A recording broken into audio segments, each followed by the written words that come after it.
Ei, pessoal, estamos aqui de novo para dar continuidade, à matéria de Direito Internacional. Então, agora a gente vai entrar na unidade 2, que fala sobre o Estado. Bem, é importante a gente lembrar que nós temos 3 elementos constitutivos do Estado: povo, território e poder. E para o direito internacional público, quando a gente vai estudar o Estado, a gente tem que olhar sob a ótica da jurisdição. Então, o que acontece? O Estado, ele exerce uma jurisdição geral e exclusiva dentro do seu território, né? Essa é a base. Bem, isso significa que a jurisdição do Estado, ela é dotada de generalidade e exclusividade. Bem, vamos explicar um pouquinho o que é isso. Quando a gente fala que a jurisdição do Estado ela é exclusiva ou ela é dotada de exclusividade, nós estamos falando que o Estado exerce sozinho, sem qualquer concorrência, a sua soberania dentro do território nacional. E por que nós falamos também que ela é geral, ou seja, ela é dotada de generalidade? Porque o Estado ele vai exercer dentro, do seu domínio territorial todas as competências em matéria administrativa, legislativa e jurisdicional. Por isso que a jurisdição do Estado é geral e exclusiva. Bem, o próximo tópico que a gente tem que falar sobre essa questão do Estado mesmo, do território do Estado e a sua jurisdição, é a questão da perda e aquisição de território. Então, um Estado, ao longo da história, os Estados eles foram adquirindo um território, e passando a ser dele, conquistando ou descobrindo, a gente vai ver. E nós temos algumas formas dessa aquisição e perda, porque muitas vezes a aquisição de um território por parte de um Estado pode gerar a perda por parte de outro. Então, quais são as formas de perda, aquisição de um território?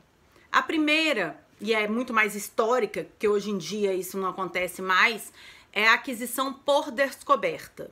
O que significa isso? Um Estado descobre um novo território e adquire, É o que a gente chamava de terra nullius. Então, antigamente existia a terra de ninguém, era descoberto.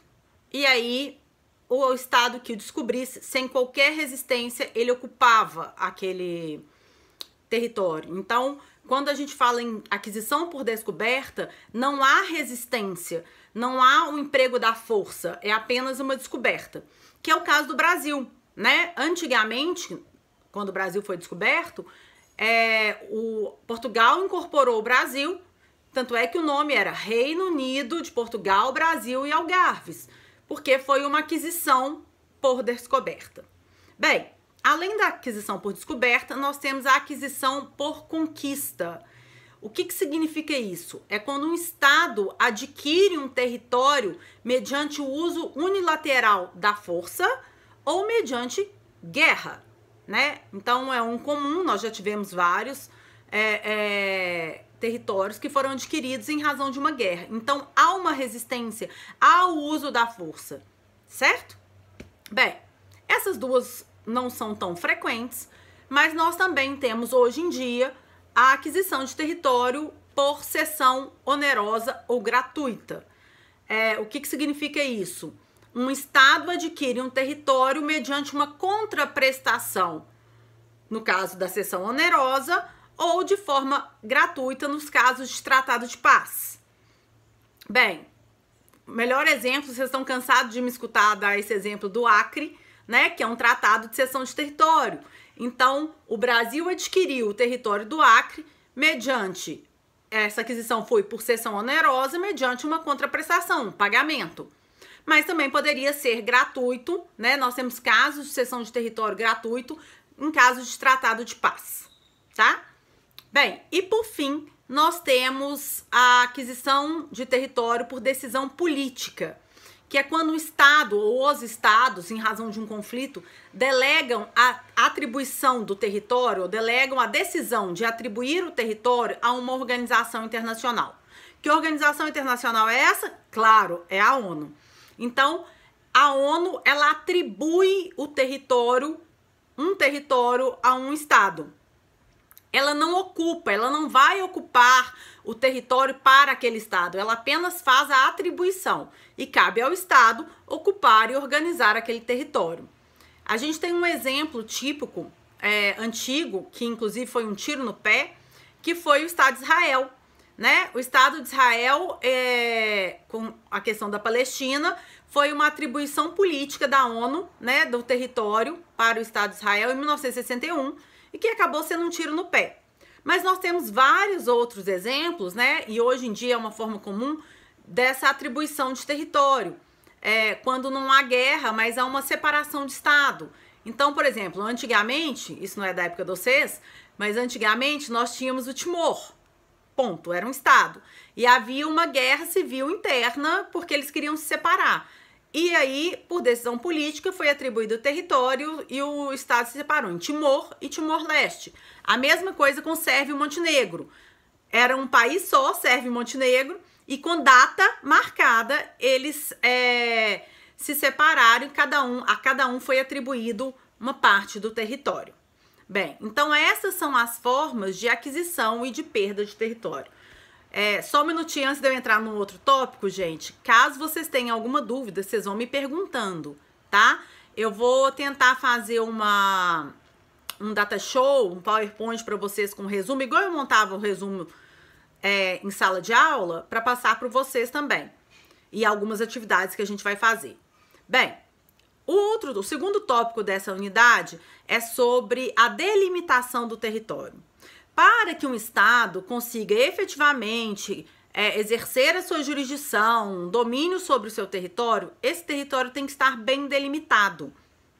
Então, vários foram os instrumentos ou os critérios utilizados para essa delimitação de território. O estado, ele pode, né, um ato unilateral, ele pode delimitar esse território da forma como ele bem entender. E quando se tratar de fronteiras, né, logicamente, essa delimitação, ela é o objeto, é o conteúdo de um tratado internacional entre os países envolvidos. Bem, a grande questão são esses estados que fazem fronteira, que são estados vizinhos. E aí existem alguns critérios ou instrumentos para se determinar, né, a fronteira de cada um. Bem, os estados, eles podem se fazer valer de linhas artificiais e linhas naturais. É o que nós chamamos de linhas limítrofes artificiais. O que são as linhas limítrofes artificiais? Bem, são as linhas geodésicas, né? O que é isso? Vocês não vão lembrar de geografia, né? São os paralelos e os meridianos. Então, os estados podem estabelecer, né, escolher um paralelo, um meridiano, para poder delimitar até onde vai o território de um e aonde começa o território do outro. Isso é comum, gente. Isso a gente tem um caso, só para poder ilustrar para vocês, que é a fronteira do Canadá com os Estados Unidos. No meio do lago, o lago tá lá, uma parte do lago pertence aos Estados Unidos e a outra ao Canadá, porque é exatamente num paralelo que foi a solução, né, o acordo entre eles para delimitar um território. Ah, mas tem que ser necessariamente linhas geodésicas, né, essas linhas artificiais? Não.